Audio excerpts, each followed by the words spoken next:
डूब जाते हैं जो प्रभु श्री राम की मस्ती में, चार चांद लग जाते हैं ऐसे लोगों की हस्ती में, कि झुक नहीं सकता वो सूर्य का अखंड भाग हूँ मैं, जला दे जो अधर्म की रूह को, वो प्रभु श्री राम का भक्त हूँ मैं।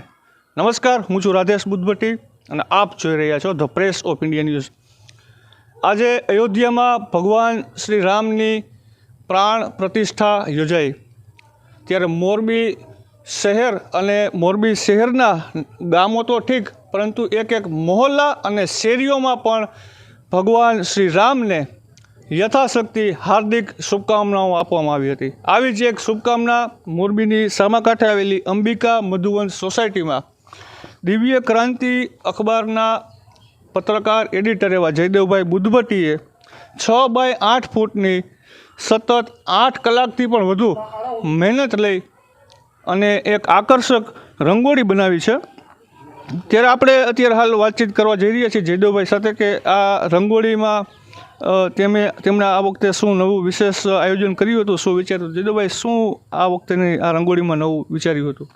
સૌપ્રથમ તમામ ધ પ્રેસ ઓફ ઇન્ડિયાના દર્શકોને તથા સમસ્ત આપણા દેશના સનાતન હિન્દુ ધર્મના તમામ લોકોને આજનો આ યાદગાર દિવસ કહી શકાય એવો આ ભગવાન શ્રી રામનો જ્યારે આજે પ્રાણ પ્રતિષ્ઠા મહોત્સવ યોજાયો છે, આપણું વર્ષોનું આપણું સપનું છે એ આજે સાકાર થયું છે। ત્યારે હું ખુશનસીબ છું કે આપણે આ સમયે અત્યારે આપણે ભગવાન રામના દર્શન કરવાનો આપણે લાવો મળ્યો છે। ત્યારે આજના દિવસના તમામ હિન્દુ ધર્મના તમામ લોકોને હું ખૂબ ખૂબ શુભકામના પાઠવું છું। જી રાજેશભાઈ, આ એક રામ ભગવાન પ્રત્યેની જે મારી લાગણી હતી કે જેને મેં રંગોળીમાં ઉતારી છે, કારણ કે 500 વર્ષની આપણે ઇંતજાર કર્યો છે। 500 વર્ષથી આપણા આરાધ્ય દેવ જ્યારે કષ્ટની સ્થિતિમાં હતા, જ્યારે આજે આપણા આરાધ્ય દેવ જ્યારે રામ મંદિરના ભવ્ય મહેલમાં બિરાજમાન થઈ રહ્યા છે, ત્યારે આ એક પ્રાણ પ્રતિષ્ઠા મહોત્સવ નહીં પરંતુ સમસ્ત હિન્દુ સમાજના તમામ લોકોમાં એક નવો પ્રાણ પૂરે છે। ત્યારે આવો ઉત્સાહનો માહોલ હોય, આવી સુંદર ભગવાને ગોટ ગીત આપેલી કળા હોય, ત્યારે મને અંદરથી પ્રેરણા મળી કે આજે આવો ઐતિહાસિક દિવસ છે કે જેને પેઢી દર પેઢી યાદ રાખવાના છે લોકો, એવો આ ઐતિહાસિક દિવસ છે। ત્યારે આપણે ભગવાન રામને ખૂબ દિલથી વધાવી છે, દિલથી રંગોળી બનાવી છે। મારી લાગણી છે એ આ રંગોળીમાં મેં વ્યક્ત કરી છે। રાજેશભાઈ, જો રંગોળીની વાત કરવામાં આવે તો તમને ખબર હશે કે અમે દર દિવાળીના રંગોળી બનાવી છે, પરંપરા છે। પરંતુ 15 વર્ષની પરંપરા દિવાળીની બદલીને આજે 22મી જાન્યુઆરીએ ફરી એકવાર રંગોળી બનાવી છે, પરંપરા મૂકીને પણ રંગોળી બનાવી છે, કારણ કે આજે એ દિવસ એવો ખાસ છે। આજે આપણા હિન્દુ સમાજ માટેનો એક આ ખુશીનો યાદગાર દિવસ છે જેને આપણે સંજોવીને રાખવાનો છે। એટલે આટલી મહેનત કરવાનું મને પ્રેરણા બળ મળ્યું છે અને હું તો ઈચ્છીશ કે આવો જે ઉત્સાહ જે છે એ સમગ્ર દેશને વિકાસના પથ તરફ આગળ લઈ જશે। આ એક રામ મંદિરનું ભવ્ય પ્રાણ પ્રતિષ્ઠા મહોત્સવ છે, એ માત્ર ધાર્મિક સિમ્બોલિક નથી, આનાથી લોકોમાં એક પ્રેરણા, એક ચેતના જાગી છે। લોકો હિન્દુ સમાજથી માની તમામ લોકો એક થયા છે, વિશ્વ લેવલે આપણા તમામ સનાતનીઓ એક થયા છે અને જે એકતાનો ભાવ જાગ્યો છે એ ગજબ છે, અભૂતપૂર્વ છે।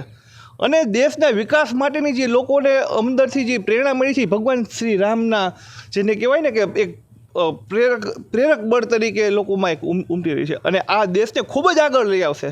ત્યારે આવો સુંદર મજાનો માહોલ સર્જવામાં જેને પાયાથી કામ કર્યું છે એવા તમામ લોકો, આપણા માનનીય પ્રધાનમંત્રી નરેન્દ્રભાઈ મોદી તથા તેમને સહયોગ આપીને જેટલા લોકોએ પણ રામ મંદિર માટે જેટલા લોકોએ પ્રયત્ન કર્યો હશે, જેટલા લોકોએ ફાઇટ આપી છે, એવા તમામ લોકોને આજે ખૂબ ખૂબ શુભકામના પાઠવીશું કે આજે તમારું આ એક સપનું છે એ સાકાર થયું છે અને જેનો અમારા તમામ હિન્દુ સમાજના તમામ લોકોને ખૂબ ખૂબ શબ્દમાં ન વર્ણી શકાય એવો આનંદ થયો છે। જી રાજેશભાઈ, ખૂબ સારી બાબત કહેવાય કે ફૂલ નહીં તો ફૂલની પાંખડી, એટલે કે યથાશક્તિ યોગદાન આપી અને આજે જ્યારે ભગવાન પ્રભુ શ્રી રામનો પ્રાણ પ્રતિષ્ઠા મહોત્સવ અયોધ્યા ખાતે યોજાયો ત્યારે તેને હાર્દિક શુભકામના પાઠવવા જયદેવભાઈ બુદ્ધભટ્ટીએ જે આકર્ષક ભગવાન શ્રી રામની જે રંગોળી બનાવી છે તે ખરેખર અભિનંદનને પાત્ર પણ કહી શકાય. આ રંગોળીને જોવા માટે ઘણા બધા પાછળની જે સોસાયટીમાંથી બહેનો પણ અહીં આવ્યા હતા. ત્યારે આપણે એમને પણ